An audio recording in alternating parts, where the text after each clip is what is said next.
اعوذ باللہ من الشیطان الرجیم بسم اللہ الرحمن الرحیم۔ صحیح مسلم حدیث نمبر 1341 برات سے مذکورہ بالا حدیث اس سند سے بھی مروی ہے۔ صحیح مسلم حدیث نمبر 1342 عبدہ اور عبد الملک دونوں نے برات سے جو منشی تھے مغیرہ رضی اللہ عنہ کے سنا کے لکھا معاویہ رضی اللہ عنہ نے مغیرہ رضی اللہ عنہ کو مجھے کوئی دعا ایسی لکھ بھیجو جو سنی ہو تم نے رسول اللہ صلی اللہ علیہ وسلم سے، تو انہوں نے لکھ بھیجا کہ میں نے سنا ہے رسول اللہ صلی اللہ علیہ وسلم سے کہ پڑھتے تھے جب نماز سے فارغ ہوتے لا الہ الا اللہ سے اخیر تک، اور ترجمہ اس دعا کا اوپر گزر چکا ہے۔ صحیح مسلم حدیث نمبر 1343 ابو زبیر نے کہا ابن الزبیر رضی اللہ عنہ ہمیشہ ہر نماز کے بعد سلام پھیرتے وقت پڑھتے، کوئی معبود لائق عبادت کے نہیں، نہ اس کا کوئی شریک ہے، اس کی ہے سلطنت اور اسی کے لیے ہے سب تعریف، اور وہ سب کچھ کر سکتا ہے، اور نہ گناہ سے بچنے کی طاقت نہ عبادت کرنے کی قوت ہے مگر ساتھ اللہ کے، نہیں کوئی معبود لائق عبادت کے سوائے اللہ کے، اور نہیں پوچھتے ہم مگر اسی کو، اس کا ہے سب احسان اور اسی کو سب بزرگی اور اسی کے لیے سب تعریف اچھی، نہیں ہے کوئی معبود عبادت کے لائق مگر اللہ، ہم صرف اسی کی عبادت کرنے والے ہیں اگرچہ کافر برا مانے۔ اور کہا راوی ابن زبیر رضی اللہ عنہ نے کہ رسول اللہ صلی اللہ علیہ وسلم ہر نماز کے بعد یہی پڑھا کرتے۔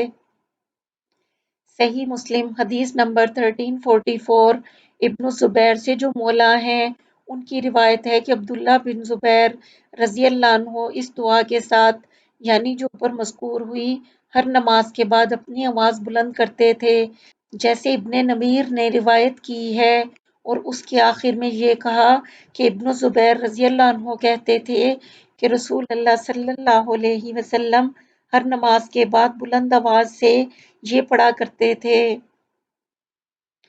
صحیح مسلم حدیث نمبر 1345 ابو زبیر نے کہا کہ میں نے عبداللہ بن زبیر رضی اللہ عنہ سے سنا کہ وہ خطبہ پڑھتے تھے اس منبر پر اور کہتے کہ رسول اللہ صلی اللہ علیہ وسلم جب سلام پھیرتے تو ہر نماز کے آخر میں کہتے، اور پھر ہشام بن عروہ کی روایت کی مانند حدیث بیان کی۔ صحیح مسلم حدیث نمبر 1346 موسیٰ بن عقبہ سے ابو زبیر مکی نے بیان کیا کہ انہوں نے عبداللہ بن زبیر رضی اللہ عنہ سے سنا ہے کہ وہ کہتے تھے کہ ہر نماز کے بعد جب سلام پھیرتے وہی دعا پڑھتے جو روایت کی ہشام اور حجاج نے ابو زبیر سے، اور اس کے آخر میں کہا کہ وہ اس دعا کا رسول اللہ صلی اللہ علیہ وسلم سے ذکر کرتے تھے۔ صحیح مسلم حدیث نمبر 1347 ابو ہریرہ رضی اللہ عنہ راوی ہیں کہ فقراء مہاجرین رضی اللہ عنہ رسول اللہ صلی اللہ علیہ وسلم کی خدمت میں آئے اور عرض کی کہ مالدار لوگ بلند درجوں پر پہنچ گئے اور ہمیشہ کی نعمتیں لوٹ لیں۔ آپ صلی اللہ علیہ وسلم نے فرمایا کیوں؟ انہوں نے عرض کی کہ وہ نماز پڑھتے ہیں جیسے ہم پڑھتے ہیں، اور روزہ رکھتے ہیں جیسے ہم رکھتے ہیں، اور وہ صدقہ دیتے ہیں اور ہم نہیں دے سکتے، اور وہ غلام آزاد کرتے ہیں اور ہم نہیں آزاد کر سکتے، تو آپ صلی اللہ علیہ وسلم نے فرمایا میں تمہیں ایسی چیز سکھا دوں کہ جو تم سے آگے ہوں ان کو تم پالو اور اپنے پیچھے والوں کے ہمیشہ آگے رہو، اور کوئی تم سے درجے میں بڑھ کر نہ ہو مگر وہ جو وہی کام کرے جو تم کرتے ہو۔ انہوں نے عرض کی کہ ہاں یا رسول اللہ۔ آپ صلی اللہ علیہ وسلم نے فرمایا تسبیح و تکبیر و تحمید کرو ہر نماز کے بعد 33 مرتبہ۔ ابو صالح نے کہا پھر مہاجرین رسول اللہ صلی اللہ علیہ وسلم کی خدمت میں آئے اور عرض کی کہ ہمارے بھائیوں نے سن پایا جو اہل مال ہیں ہماری اس دعا کو، اور وہ بھی پڑھنے لگے جیسے ہم پڑھتے ہیں۔ تب آپ صلی اللہ علیہ وسلم نے فرمایا یہ اللہ کا فضل ہے جس کو چاہے دے، یعنی اس میں میرا کیا اختیار ہے۔ قتیبہ کے علاوہ راویوں نے اس روایت میں یہ بڑھایا کہ لیث ابن عجلان سے راوی ہے کہ سمی نے کہا کہ میں نے یہ حدیث اپنے کسی گھر والوں سے بیان کی تو انہوں نے کہا کہ تم بھول گئے۔ اس روایت میں یوں ہے کہ تسبیح کرے تو اللہ کی 33 بار اور تحمید کرے تو اللہ کی 33 بار اور تکبیر کہے اللہ کی 33 بار۔ پھر میں ابو صالح کے پاس گیا اور میں نے ان سے اس کا ذکر کیا تو انہوں نے میرا ہاتھ پکڑا اور کہا اللہ اکبر سے الحمدللہ تک 33 بار کہے، یعنی اللہ بڑا ہے اور پاک ہے، اللہ سب تعریف اللہ کو ہے اور اللہ بڑا ہے اور پاک ہے اللہ اور سب اسی کے لیے ہے۔ صحیح مسلم حدیث نمبر 1348۔ ابو ہریرہ رضی اللہ عنہ راوی ہیں کہ فقراء مہاجرین نے عرض کی کہ یا رسول اللہ، مال والے بلند درجوں پر پہنچ گئے اور ہمیشہ کی نعمتیں لے گئے۔ غرض روایت کی انہوں نے مثل حدیث شیبہ کے جو لیس سے مروی ہے، مگر اتنی بات انہوں نے مدرج کی اور مدرج یہ ہے کہ راوی کا قول کسی روایت میں ملا دے۔ ابو ہریرہ رضی اللہ عنہ کی روایت میں ابو صالح کے قول سے کہ پھر لوٹ کر آئے فقراء مہاجرین آخر حدیث تک، اور زیادہ کیا حدیث میں کہ سہیل نے کہا کہ ہر کلمہ 11 بار کہے کہ سب مل کر 33 بار ہو جائیں۔ صحیح مسلم حدیث نمبر 1349۔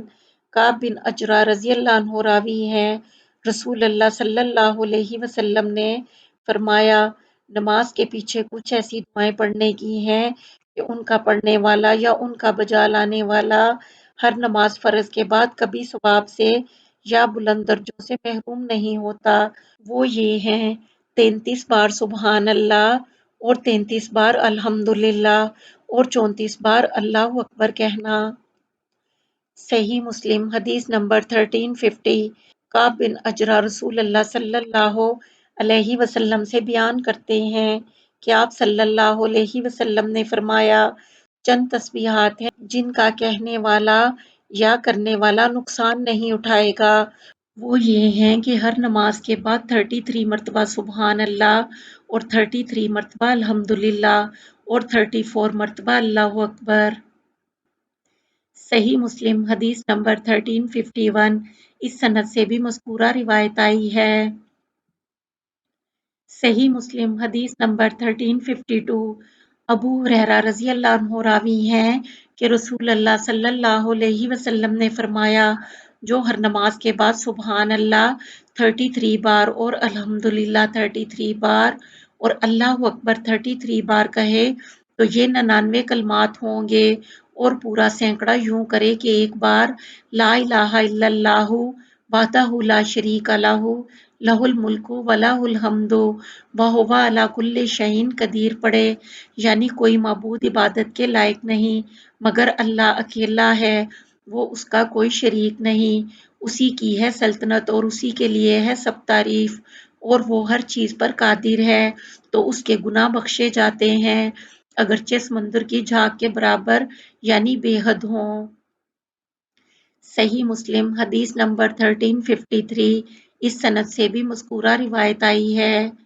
صحیح مسلم حدیث نمبر 1354۔ ابو ہریرہ رضی اللہ عنہ نے کہا کہ رسول اللہ صلی اللہ علیہ وسلم جب تکبیر تحریمہ کہتے تو تھوڑی دیر چپ رہتے، پھر قرأت کرتے تو میں نے عرض کی یا رسول اللہ، میرے ماں باپ آپ پر فدا ہوں، میں دیکھتا ہوں کہ آپ تکبیر اور قرأت کے درمیان چپ ہو جاتے ہیں تو کیا پڑھتے رہتے ہیں؟ رسول اللہ صلی اللہ علیہ وسلم نے فرمایا میں کہتا ہوں یعنی یا اللہ دور کر دے مجھے میرے گناہوں سے جیسے دور کیا تو نے مشرق و مغرب سے، یا اللہ صاف کر دے مجھے میری خطاؤں سے جیسا صاف ہوا ہے سفید کپڑا میل سے، یا اللہ دھو دے میرے گناہوں کو برف سے اور پانی اور اولوں سے۔ صحیح مسلم حدیث نمبر 1355۔ اس سند سے بھی مذکورہ روایت آئی ہے۔ صحیح مسلم حدیث نمبر 1356۔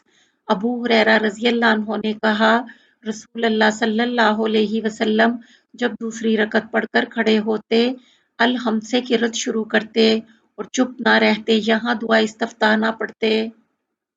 صحیح مسلم حدیث نمبر 1357۔ انس رضی اللہ عنہ سے روایت ہے کہ ایک شخص آیا اور نماز کی صف میں مل گیا اور اس کا سانس چڑھ گیا تو اس نے کہا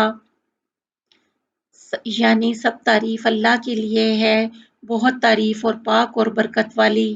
پھر جب رسول اللہ صلی اللہ علیہ وسلم نماز پڑھ چکے تو آپ صلی اللہ علیہ وسلم نے فرمایا، یہ کہنے والا کون تھا جس نے یہ کلمات کہے؟ سو قوم کے سب لوگ چپ ہو رہے۔ پھر آپ صلی اللہ علیہ وسلم نے فرمایا، کس نے کہے یہ کلمات؟ کیونکہ اس نے کوئی بری بات نہیں کہی۔ تو ایک شخص نے عرض کی کہ میں آیا اور میرا سانس چڑھ گیا تو میں نے ان کلمات کو کہا۔ آپ صلی اللہ علیہ وسلم نے فرمایا، میں نے 12 فرشتوں کو دیکھا کہ ایک پر ایک گر رہے تھے کہ کون ان میں سے اس کو اوپر لے جائے، یعنی اللہ تعالیٰ کے پاس۔ صحیح مسلم حدیث نمبر 1358۔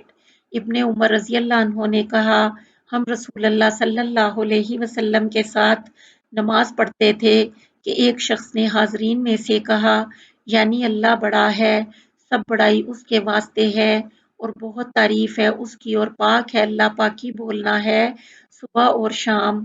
پھر رسول اللہ صلی اللہ علیہ وسلم نے فرمایا، کس نے یہ کلمے کہے؟ تو قوم میں سے ایک شخص نے عرض کی، میں نے کہا یا رسول اللہ۔ تو آپ صلی اللہ علیہ وسلم نے فرمایا، مجھے تعجب آیا جب اس کے لیے آسمان کے دروازے کھولے گئے۔ ابن عمر رضی اللہ عنہ نے کہا، جب سے یہ بات رسول اللہ صلی اللہ علیہ وسلم سے میں نے سنی، میں نے ان کلمات کو کبھی نہیں چھوڑا۔ صحیح مسلم حدیث نمبر 1359۔ ابو ہریرہ رضی اللہ عنہ نے کہا کہ میں نے رسول اللہ صلی اللہ علیہ وسلم سے سنا کہ آپ صلی اللہ علیہ وسلم فرماتے تھے، جب نماز شروع ہو جائے تو دوڑتے ہوئے مت آؤ بلکہ چلتے ہوئے سکون سے آؤ، اور جو امام کے ساتھ ملے پڑھ لو اور جو نہ ملے اس کو پورا کر لو۔ صحیح مسلم حدیث نمبر 1360۔ ابو ہریرہ رضی اللہ عنہ نے کہا کہ رسول اللہ صلی اللہ علیہ وسلم نے فرمایا، جب تکبیر کہی جائے فرض نماز کی تو دوڑتے نہ آؤ بلکہ سکون سے آؤ، جو ملے پڑھو اور جو فوت ہو اسے پورا کر لو، اس لیے کہ جب کوئی تم میں سے نماز کا ارادہ کرتا ہے تو وہ نماز میں ہو جاتا ہے۔